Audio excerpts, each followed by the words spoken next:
السلام على محل معرفة الله ومساكن بركة الله ومعادن حكمة الله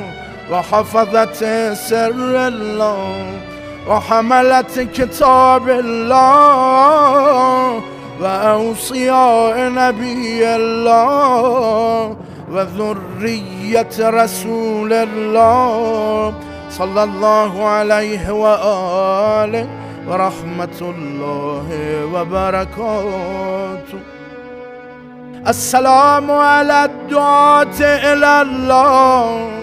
والأدلاء على مرضاة الله والمستقرين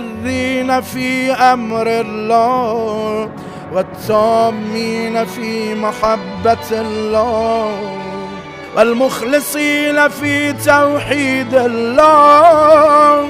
والمظهرين لأمر الله ونهيه وعباده المكرمين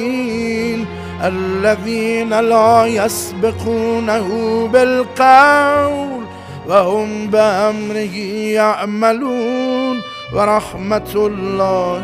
وبركاته.